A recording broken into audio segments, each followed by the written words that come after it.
We're in the third dimension.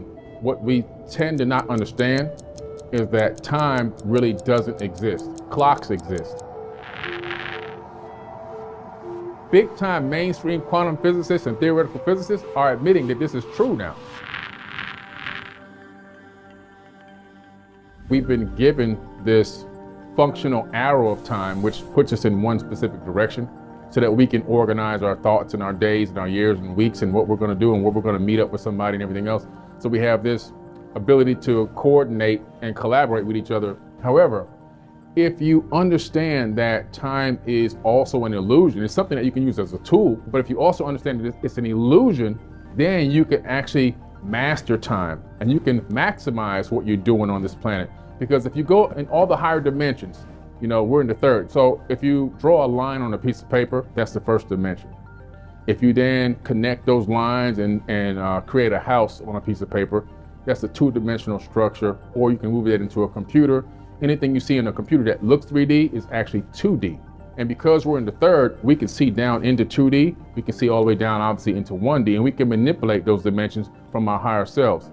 Now there are beings in fourth, fifth, and sixth dimensions. There's people above us. Because of that, they see us and they recognize the past, present, and future operating all at the same time. Everything's happening at once. There is no separation between the past, present, and the future. The arrow doesn't exist. Because they're higher than us, they can look down into the third and they can see into what we're doing.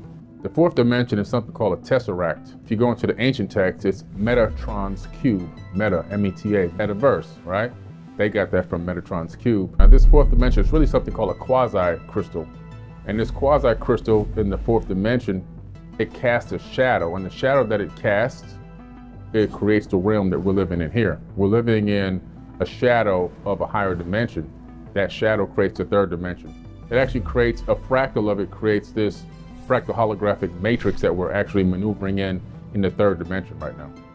You can address a fourth dimension of time like Albert Einstein was saying if you're just looking at a third plus a fourth being the arrow. But when you actually move up into another dimension, we now know in quantum physics that there is actually a fourth dimension. So all dimensions are in 90-degree angles of each other. And according to quantum theory right now, we're really anticipating that there's at least 11 dimensions, or otherwise the universe would collapse. So there really is truly a fourth, fifth, sixth, seventh, all the way up, not just the arrow of time. That's just something extra. I believe personally, just based off of my research, and I've gone through now over 1,000 scriptures, texts, papyruses, cuneiform tablets from all over the world. They all have a very similar story. All these ancient civilizations talk about beings, not just beings who came here from other planets, people that look like us, not identical, but very similar. In other words, a bilateral, bipedal hominid of some type that can maneuver around, that has appendages that can manipulate the environment, because without that, you can't move out into space and other places. And they also talk about multidimensional. You get into like the Nag Hammadi and stuff like that. You're talking about multidimensional beings. And so in physics, in quantum physics in particular, they started theorizing on these dimensions and were able to even analyze and discover some that they actually do exist. And on top of that, they realized that the dimensions are stacked, so packed, so tight on top of one another, that if you can phase shift your atomic structure, your subatomic frequency, you can walk right into another dimension. And so they started postulating, what if beings from higher dimensions or some of these apparitions and these paranormal phenomena that we're seeing, are they able to maybe take a glimpse or a peek? Are they phasing through into our universe? And so from higher dimensions. And so they started really theorizing it. It seems to be, and based on my research, that there's people living everywhere. Not just, and I'm not talking about little green men with antenna. I think that there's people living all throughout this universe in the third dimension. And I think there's people living all throughout even higher multiple dimensions, maybe at a certain level, a certain height in those dimensions. Maybe they don't have a real corporeal body, you know what I'm saying? But I believe that the consciousness is there. There's a trinary star system that we know of called Sirius, the Sirius star system, A, B, and C. B is a failed star. In other words, it ran out of fuel, turned into a white dwarf. These beings were orbiting on a planet that orbited that star, according to the Dogon, not me. Came here, they're called the Nommo. The Dogon called them the Nommo. Taught them all about the star system, the orbital pattern, our entire solar system, the names, the shapes, the sizes, the colors of all the planets in our solar system, all the planetary alignments. And they even knew that white dwarf star was so gravitationally heavy that one spoonful couldn't be lifted by over 1 million men.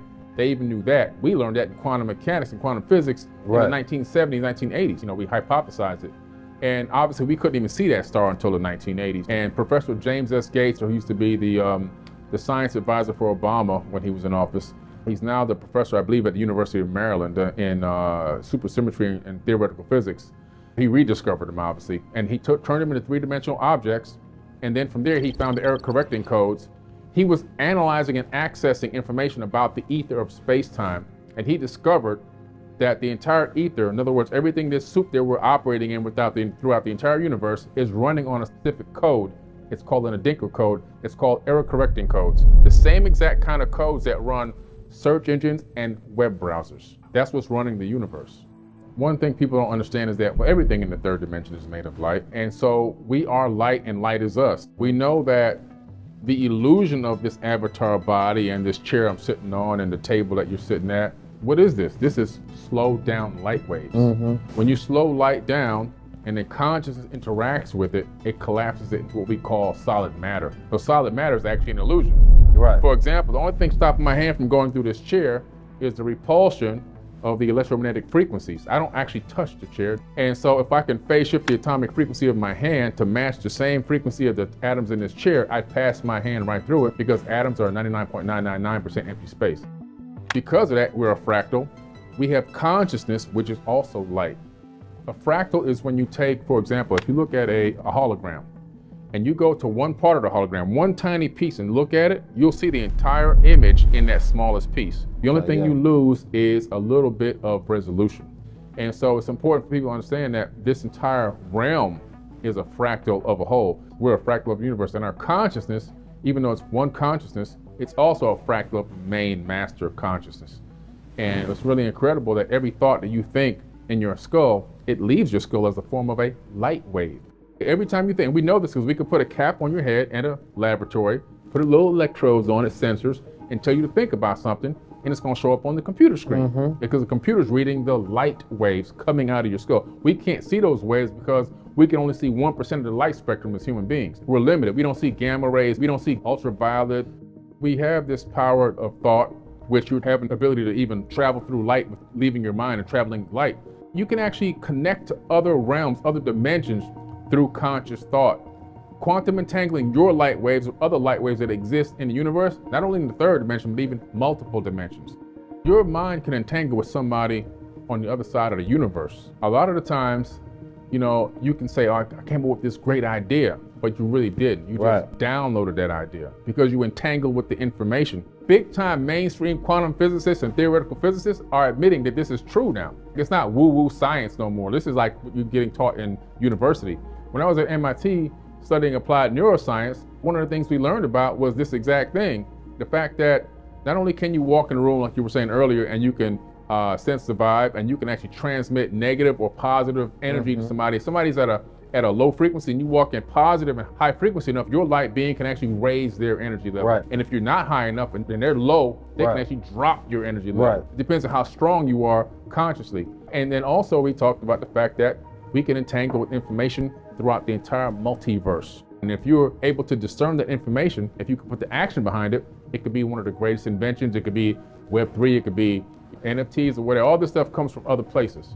A lot of the male in this society right now, they're being emasculated, and a lot of it's chemical based. Chemical castration, man. It's all these microplastics. We're inhaling them. It's in the food, it's in everything. They did a test on those microplastics. They were converting male frogs into women. This is just crazy stuff. So the testosterone levels in men are the lowest it's been since they've been recording. And the ability for people to make a lot of logical decisions is also dropping.